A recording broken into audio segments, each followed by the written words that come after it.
Hello friends, आज की इस वीडियो में हम हमारी इंडियन पॉलिटी सीरीज़ का पार्ट 20 डिस्कस करेंगे। इस वीडियो में हम इमरजेंसी से रिलेटेड सभी इम्पोर्टेंट क्वेश्चंस और वन लाइनर फैक्ट्स को देखेंगे। चलिए शुरू करते हैं। The emergency provision are contain in which part of Indian constitution? कौन से पार्ट में है? पार्ट 18। और आर्टिकल कौन सा है? आर्टिकल 352 से लेकर के आर्टिकल 360 तक। नेक्स्ट देखते हैं, how many type of emergency are define in Indian constitution? कितनी तरह की इमरजेंसी है? 3 तरह की। नेशनल इमरजेंसी, स्टेट इमरजेंसी जिसको प्रेसिडेंट रूल भी कहते हैं, और एक फाइनेंशियल इमरजेंसी। और नेशनल इमरजेंसी कौन से आर्टिकल में है? आर्टिकल 352 में। नेक्स्ट देखते हैं, national emergency under article 352 can be impose on which ground? किस ग्राउंड पर लगाई जा सकती है नेशनल इमरजेंसी? वार, एक्सटर्नल एग्रेशन और इंटरनल रिबेलियन। और जो ये वार और एक्सटर्नल एग्रेशन पर लगाई जाती है उसे एक्सटर्नल इमरजेंसी कहते हैं, और जो इंटरनल रिबेलियन को हम इंटरनल इमरजेंसी कहते हैं।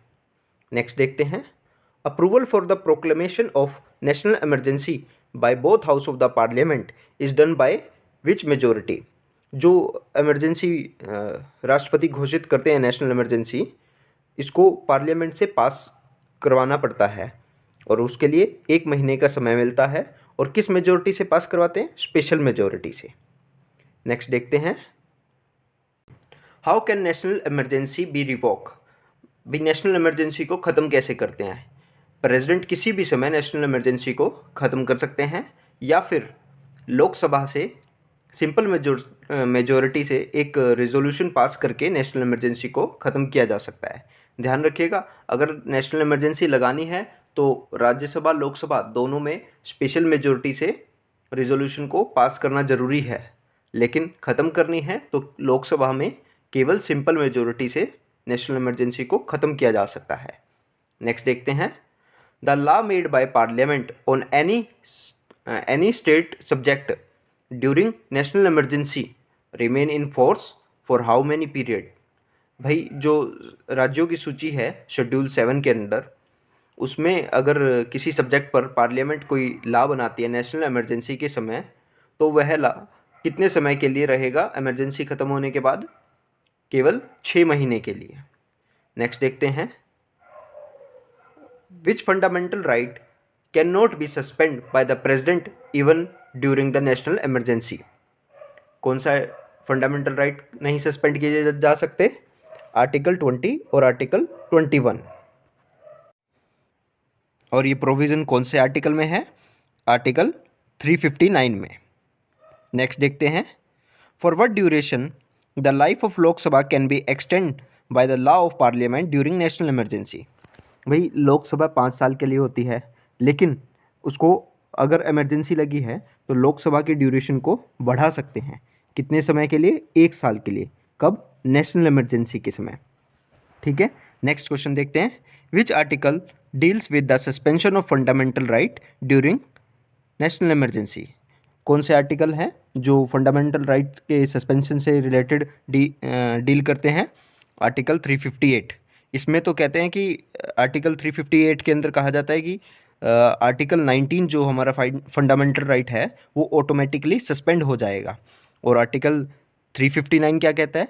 ये कहता है कि भाई प्रेसिडेंट बाकी सभी फंडामेंटल राइट के वॉयलेशन पर कोई भी व्यक्ति सुप्रीम कोर्ट नहीं जा सकता।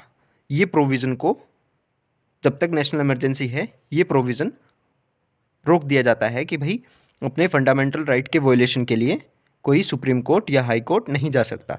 लेकिन इसमें एक्सेप्शन है, आर्टिकल 20 और आर्टिकल 21, इस पर रोक नहीं लगाई जाती।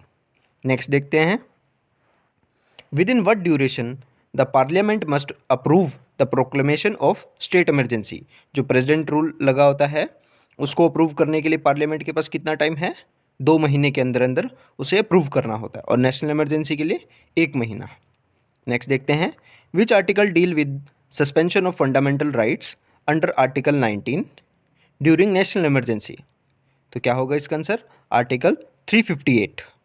नेक्स्ट देखते हैं, who has the power to suspend enforcement of certain specific fundamental rights on account of external and internal emergency under Article 359. कौन सस्पेंड करता है enforcement of certain specific fundamental rights को? प्रेसिडेंट। और कौन से आर्टिकल की बात की गई है? आर्टिकल 359 के अंडर। नेक्स्ट देखते हैं, स्टेट इमरजेंसी और president rule under article 356 can be impose on what ground? किस ग्राउंड पर लगाई जा सकती है स्टेट इमरजेंसी या president rule? On account of failure of constitutional mechanism, और या फिर स्टेट कोई भी सेंटर के डायरेक्शन को कंप्लाई करने में असमर्थ हो, फेल हो जाए, तब भी प्रेसिडेंट रूल लगाया जा सकता है। नेक्स्ट देखते हैं, when the national emergency is declare on a ground of war or external aggression it is known as external emergency. और जबकि आर्म रिबेलियन के केस में क्या कहा जाता है? Internal emergency. ये चीज़ पहले ही हम देख चुके हैं। नेक्स्ट देखते हैं, द टर्म आर्म रिबेलियन, जो ये आर्म रिबेलियन है जिसे इंटरनल इमरजेंसी कहते हैं, ये 44th कॉन्स्टिट्यूशनल अमेंडमेंट एक्ट से आया था। उससे पहले इसे क्या कहा जाता था? Internal disturbance. लेकिन 44th अमेंडमेंट एक्ट से इसको चेंज करके आर्म रिबेलियन कर दिया गया। नेक्स्ट एक फैक्ट है, the state emergency can be extend up to 3 years only if the proclamation of national emergency is already in operation or election commission certified that state election cannot be held on such occasion। देखो, जो ये president rule है, state emergency है, इसको 3 साल तक extend किया जा सकता है। कब? या तो पहले से ही नेशनल इमरजेंसी लगी हो, या फिर जो इलेक्शन कमीशन है वो कहे कि भाई स्टेट में अभी इलेक्शन नहीं हो सकते, इसलिए उसे 3 साल तक एक्सटेंड किया जा सकता है। नेक्स्ट देखते हैं, with in what duration for the proclamation of the financial emergency can B approve by the parliament? Financial emergency को अप्रूव करने के लिए कितना समय है पार्लियामेंट के पास? 2 महीने के अंदर अंदर फाइनेंशियल इमरजेंसी को अप्रूव करना होगा। नेक्स्ट देखते हैं, how can a president rule और स्टेट इमरजेंसी बी रिवोक? कैसे हटाया जा सकता है प्रेसिडेंट रूल को? किसी भी समय प्रेसिडेंट एक और प्रोक्लेमेशन से, उसको हटाने के प्रोक्लेमेशन से उसे प्रेसिडेंट रूल को हटा सकते हैं। नेक्स्ट देखते हैं, फैक्ट है, नेशनल इमरजेंसी अभी तक कितनी बार लगाई गई है? 3 बार। पहली बार इंडिया चाइना वॉर में, कब? 26 अक्टूबर 1962 में। दूसरी बार इंडिया पाकिस्तान वॉर में 3 दिसंबर 1971 में। और तीसरी बार इंटरनल डिस्टर्बेंस पे 25 जून 1975 से 77 तक 21 महीनों के लिए। तो ये थे गाइस इमरजेंसी से रिलेटेड सभी क्वेश्चन। आई होप आपको वीडियो पसंद आया होगा।